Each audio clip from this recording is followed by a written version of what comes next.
आज हम पढ़ने वाले हैं वर्ष 1991 के बाद के परिवर्तन। विश्व और भारत के इतिहास में वर्ष 1991 महत्वपूर्ण परिवर्तनों का वर्ष रहा। लगभग इसी वर्ष सोवियत यूनियन रूस का विघटन हुआ और विश्व में चल रहा शीत युद्ध समाप्त हो गया। भारत में वीपी नरसिंह राव की सरकार ने भारत की अर्थव्यवस्था में कई परिवर्तन लाए। इसी समय अयोध्या की राम जन्मभूमि तथा बाबरी मस्जिद का मुद्दा सामने आ गया। तो इस प्रकार वर्ष 1991 की अगर बात की जाए तो 1991 के बाद जो परिवर्तन हुए हैं उनका भारत के इतिहास में बहुत ज़्यादा महत्व रहा। राजनीति क्षेत्र में भी कई उथल पुथल हुई, आर्थिक व्यवस्था में काफ़ी सुधार हुए, विज्ञान एवं प्रौद्योगिकीकरण में भारत ने नई ऊंचाइयों को प्राप्त किया। वर्ष 1996 से 1999 की कालावधि में भारत की लोकसभा में किसी भी राजनीतिक दल को स्पष्ट बहुमत प्राप्त नहीं था। तो आपको जैसे पता है कि हमारा जो भारत देश है वह लोकतांत्रिक देश है। अगर यहाँ पर किसी सरकार को स्पष्ट बहुमत प्राप्त नहीं होता तो उसकी सरकार ज़्यादा देर नहीं चलती। तो इस कालावधि में अनेक प्रधानमंत्री सत्ता में आए और गए। उनमें अटल बिहारी वाजपेयी जी, HD देवेगौड़ा और इंद्र कुमार गुजराल थे। अंततः वर्ष 1999 में भारतीय जनता पार्टी के नेतृत्व में राष्ट्रीय जनतांत्रिक गठबंधन सत्तासीन हुआ। अब अगर कहीं पर किसी की राजनीति किसी देश की राजनीति पार्टी जब तक सशक्त नहीं होगी, स्पष्ट बहुमत प्राप्त नहीं करेगी, तब तक वह सत्ता में नहीं आ सकती। तो 1999 में क्या हुआ? भारतीय जनता पार्टी के नेतृत्व में राष्ट्रीय जनतांत्रिक गठबंधन सत्तासीन हुआ और अटल बिहारी वाजपेयी भारत के प्रधानमंत्री बने। ये एक बहुत बड़ी समस्या से एक छुटकारा मिला था कि राजनीतिक क्षेत्र में ऐसा लग रहा था कि स्थिरता आएगी। अटल बिहारी वाजपेयी ने पाकिस्तान के साथ बातचीत करने का प्रयास किया परंतु सफलता नहीं मिली। वर्ष 1998 में भारत ने और भी परमाणु परीक्षण कर स्वयं को परमाणु अस्त्रधारी राष्ट्र के रूप में घोषित किया। वर्ष 1999 में कश्मीर के मुद्दे पर फिर एक बार भारत और पाकिस्तान के बीच में कारगिल में युद्ध हुआ। इस युद्ध में भी भारत ने पाकिस्तान को पराजित किया। तो इस प्रकार हम देखते हैं कि वर्ष 1991 के बाद के जो परिवर्तन थे वो बहुत ज़्यादा महत्वपूर्ण थे। किसके लिए? भारत के इतिहास के लिए। वीपी नरसिंह राव भारत के प्रधानमंत्री बने। भारत ने परमाणु परीक्षण किया। भारत परमाणु अस्त्रधारी राष्ट्र के रूप में घोषित हुआ। अटल बिहारी वाजपेयी भारत के प्रधानमंत्री बने। कारगिल में भारत पाकिस्तान के बीच युद्ध हुआ जिसमें भारत विजयी हुआ था। इस प्रकार हमने देखा कि काफ़ी परिवर्तन हमें 1991 के बाद दिखाई दिए। अब देखते हैं इन सब के साथ भारत की अर्थव्यवस्था में क्या परिवर्तन हुए 1991 के बाद। स्वतंत्रता प्राप्ति के बाद में अर्थव्यवस्था का आधुनिकीकरण, आर्थिक आत्मनिर्भरता और सामाजिक न्याय के साथ साथ समाजवादी ढांचा भारतीय अर्थव्यवस्था की विशेषताएं रही हैं। ये बहुत ज़्यादा इम्पॉर्टेंट पॉइंट है, इसे आप नोट करके रखेंगे कि भारतीय अर्थव्यवस्था की क्या विशेषता है। तो स्वतंत्रता प्राप्ति के बाद से अर्थव्यवस्था का क्या हुआ? आधुनिकीकरण हुआ, साथ में क्या हुआ, आर्थिक आत्मनिर्भरता। फिर उसके बाद सामाजिक न्याय के बारे में सोचा गया और उद्योगों की स्थापना कर भारत को आधुनिकीकरण और आत्मनिर्भरता को साध्य करना था। तो इस प्रकार हमने देखा कि स्वतंत्रता काल की भारतीय अर्थव्यवस्था की क्या क्या विशेषताएं थीं। अर्थव्यवस्था का आधुनिकीकरण हुआ, आर्थिक आत्मनिर्भरता और सामाजिक न्याय के साथ साथ समाजवादी ढांचा भारतीय अर्थव्यवस्था की विशेषताएं रही हैं। उद्योगों की स्थापना कर भारत को आधुनिकीकरण और आत्मनिर्भरता को साध्य करना था। अभी तक जब हमने स्वतंत्रता प्राप्त की थी तो भारत के समक्ष इतनी ज़्यादा समस्याएं थीं कि उनको हल करने के साथ साथ भारत को हमें आधुनिकीकरण की ओर भी लेकर जाना था और आत्मनिर्भर भी बनाना था।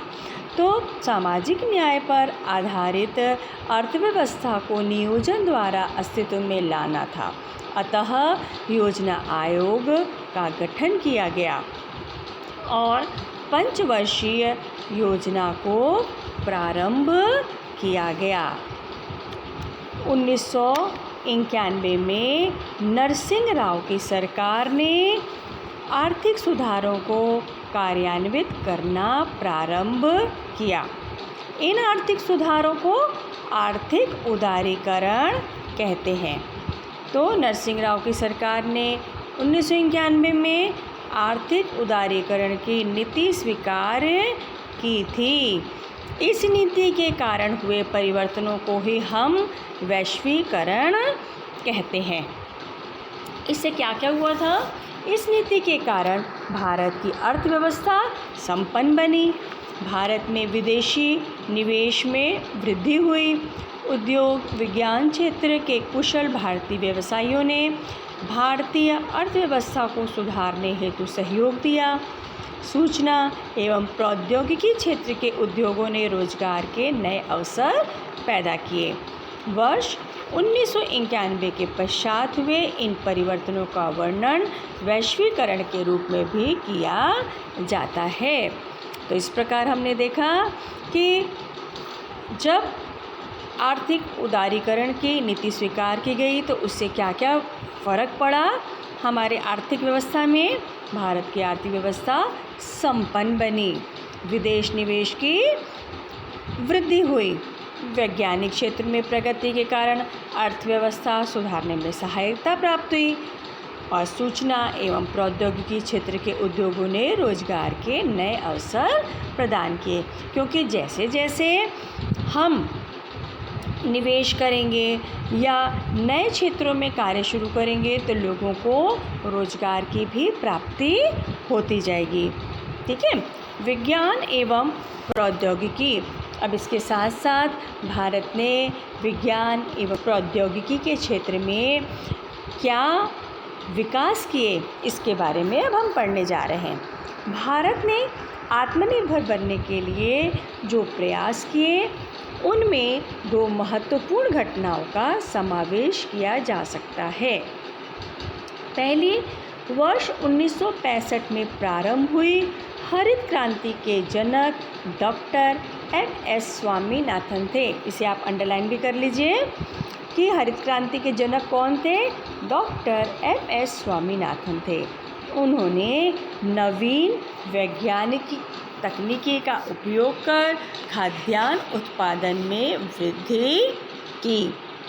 हरित क्रांति के द्वारा कृषि को क्या किया गया था? बढ़ावा दिया गया था, जिसकी वजह से और उसमें नवीन नवीन वैज्ञानिक तकनीकों का प्रयोग किया गया था, जिससे अन्न की उपज और अच्छी क्वालिटी का अन्न या अनाज फसलें तैयार होती थी। फिर दूसरा क्या था? डॉक्टर वर्गीस कुरियन द्वारा, इसको भी अंडरलाइन कीजिए, डॉक्टर वर्गीस कुरियन द्वारा दूध उत्पादन क्षेत्र में चलाए गए सहकारिता आंदोलन के प्रयोग से भारत में दूध का उत्पादन बड़ी मात्रा में बढ़ा।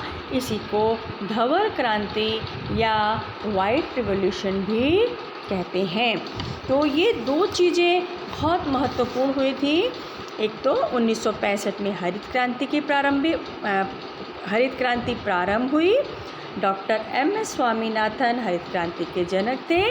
उन्होंने नवीन वैज्ञानिक तकनीक का उपयोग करके खाद्यान्न उत्पादन में क्या की थी?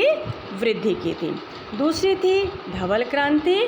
इसके जो जनक थे वो डॉक्टर वर्गीस कुरियन थे, जिन्होंने गुजरात में खेड़ा जिले के आणंद नामक स्थान पर दूध उत्पादन के क्षेत्र में सहकारिता आंदोलन चलाया था। सहकारिता आंदोलन के प्रयोग से भारत में दूध का उत्पादन बड़े पैमाने पर बढ़ गया। ठीक है, इस आंदोलन को हम धवल क्रांति कहते हैं। तो इस प्रकार हमने देखा कि धवल क्रांति और हरित क्रांति के माध्यम से भारत ने बहुत विकास किए। इसके बाद हम देखते हैं भारत ने परमाणु ऊर्जा और अंतरिक्ष अनुसंधान के क्षेत्रों में भी बहुत उन्नति कर ली है। डॉक्टर होमी भाभा ने भारत में परमाणु ऊर्जा कार्यक्रम की नींव रखी।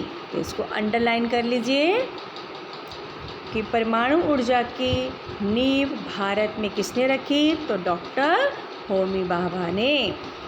परमाणु ऊर्जा का उपयोग बिजली निर्माण, औषधियाँ और रक्षा जैसे शांतिपूर्ण उद्देश्यों के लिए करने पर भारत ने सदैव बल दिया है।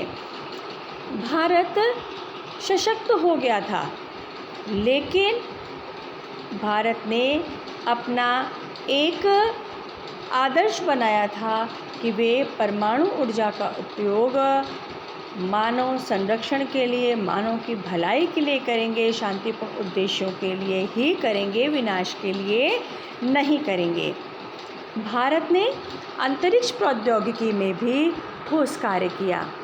वर्ष 1975 में पहला उपग्रह आर्यभट्ट अंतरिक्ष में प्रक्षेपित किया गया। इसे भी अंडरलाइन कर लीजिए। आज भारत के पास एक सफल अंतरिक्ष योजना है। इसके अंतर्गत अनेक उपग्रह अंतरिक्ष में छोड़े गए हैं। दूरसंचार क्षेत्र में भी उन्नति हुई है। इस प्रकार हम देखते हैं कि जब भारत आज़ाद हुआ तो उसके समक्ष अनेक समस्याएं आई थीं, लेकिन धीरे धीरे करके भारत ने अपनी राजनीतिक, अर्थव्यवस्था, वैज्ञानिक एवं प्रौद्योगिकी आदि क्षेत्रों में धीरे धीरे विकास करके काफ़ी उन्नति प्राप्त कर ली। सामाजिक क्षेत्र में परिवर्तन अब बढ़ते हैं।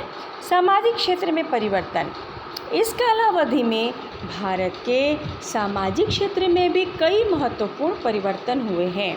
उनमें सबसे जो मुख्य परिवर्तन था वो था महिलाओं के सशक्तिकरण की समस्या। महिलाओं की जो सशक्तिकरण की जो समस्या थी, या उसके लिए काफ़ी कार्य किए गए, कई एक्ट पारित किए गए, कई कानून बनाए गए और कुछ उपेक्षित घटकों की उन्नति हेतु स्वीकार की गई नीतियों से संबंधित है। देश की महिलाओं और बालकों के सर्वांगीण विकास को गति देनी थी। फलतः वर्ष 1985 में मानव संसाधन विकास मंत्रालय के अंतर्गत महिला और बाल विकास विभाग का गठन किया गया। महिलाओं को सामाजिक न्याय का आश्वासन मिले और योजनाओं के कार्यान्वयन को सहायता प्राप्त हो, इस उद्देश्य को लेकर जो कानून बनाए गए उनमें दहेज प्रतिबंधित कानून, समान वेतन कानून का समावेश था। 73वें और 74वें संविधान संशोधन द्वारा स्थानीय शासन संस्थाओं में महिलाओं के लिए आरक्षित स्थान रखे गए। संविधानकारों को लगा था कि जाति व्यवस्था के कारण भारतीय समाज के वर्गों समूहों को प्रतिष्ठा और समान अवसरों से वंचित होना पड़ेगा। तो पिछड़े वर्गों के हित के हेतु भी काफ़ी कार्य किए गए। इस समस्या का हल ढूंढने के लिए वर्ष 1953 में काका साहेब कालेलकर आयोग की स्थापना की गई। बेटा ये जितने भी ईयर दिए हुए हैं, वर्ष दिए हुए हैं, इन्हें आप अंडरलाइन कीजिए, क्योंकि हर एक वर्ष के साथ कोई न कोई घटना, कोई न कोई ऐतिहासिक परिवर्तन, नियम, कानून जो है वो जुड़े हुए हैं, जो आपके पेपर के लिए बहुत इम्पॉर्टेंट है।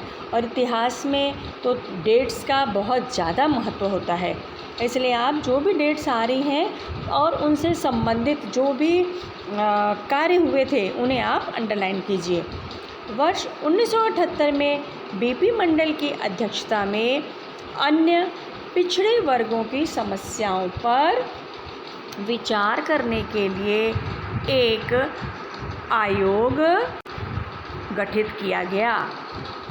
विविध सेवाओं और संस्थानों में पिछड़ी जाति के वर्गों को उचित प्रतिनिधित्व उपलब्ध करा देने के लिए आरक्षण की नीति को स्वीकार किया गया।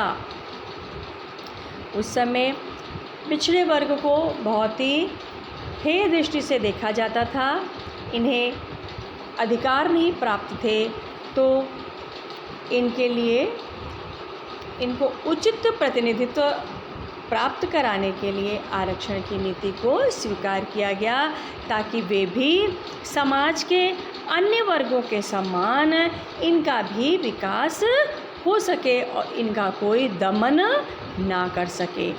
अनुसूचित जाति एवं जनजाति के लोग उच्च वर्गों द्वारा की जाने वाली हिंसा, भय और दमन तंत्र से मुक्त रहकर प्रतिष्ठा और आत्मसम्मान के साथ जी सकें, इसके लिए वर्ष 1989 में भारत सरकार ने अत्याचार विरोधी एट्रोसिटी कानून पारित किया। ये एक बहुत बड़ी घटना थी भारत के इतिहास के लिए।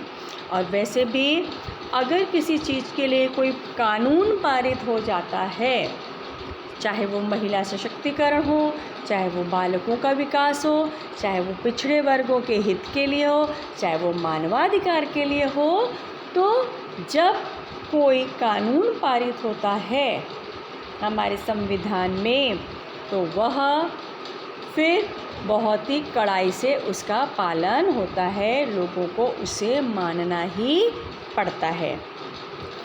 अगला है हमारा वैश्वीकरण। वैश्वीकरण के कारण अर्थनीति, राजनीति, विज्ञान एवं प्रौद्योगिकी, समाज एवं संस्कृति जैसे सभी क्षेत्रों में अनेक परिवर्तन हुए। उनमें से कुछ परिवर्तनों की चर्चा उपयुक्त परिच्छेद में की है। वैश्विक स्तर पर भारत सभी क्षेत्रों में महत्वपूर्ण देश के रूप में उदित हुआ है। वैश्वीकरण मतलब अंतर्राष्ट्रीय स्तर पर भारत G20 और ब्रिक्स जो है वो 5 देशों का शॉर्ट फॉर्म है। ब्राज़ील, रशिया, इंडिया, चाइना और साउथ अफ्रीका जैसे अंतर्राष्ट्रीय संगठनों का एक महत्वपूर्ण सदस्य देश है। भारत ने दूरसंचार प्रौद्योगिकी क्षेत्र में हुई एक महत्वपूर्ण क्रांति को अनुभव किया है। अब हमारा भारत वो पहला वाला गुलाम भारत नहीं रहा। आज भारत की संपूर्ण विश्व में एक भारत की धाक जमी हुई है, क्योंकि भारत ने बहुत जल्दी समस्याओं से निजात पाई है। समस्याओं के साथ अभी जूझ भी रहा है, लेकिन एक एक करके वह समस्याएं ख़त्म भी कर रहा है। और अंतर्राष्ट्रीय स्तर पर भारत ने अपने आप को सिद्ध भी कर दिया है। संपूर्ण भारत में भ्रमण ध्वनि मतलब मोबाइल अंतर्जाल इंटरनेट सेवाओं तथा उपग्रह पर आधारित दूरसंचार सेवाओं का जाल फैला हुआ है। राजनीतिक क्षेत्र में भी स्थिर लोकतंत्र किस प्रकार सफलतापूर्वक कार्य कर रहा है, इसे भारत ने पूरे विश्व को दिखा दिया है। इसका परिणाम यह हुआ कि भारतीय लोगों के और विशेष रूप से युवाओं की जीवन शैली में बहुत बड़ा परिवर्तन हुआ।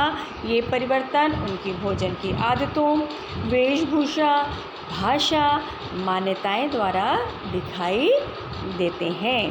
तो इस प्रकार हमने देखा कि जब भारत ने समस्याओं को धीरे धीरे हल करना शुरू किया, बालकों पर ध्यान दिया, महिलाओं पर ध्यान दिया, पिछड़े वर्गों के हित के बारे में सोचा, उदारीकरण की नीति स्वीकार की, वैश्वीकरण को अपनाया, तो भारत धीरे धीरे करता हुआ विश्व का एक शक्तिशाली राष्ट्र के रूप में अपनी जगह बनाने में सफल हुआ।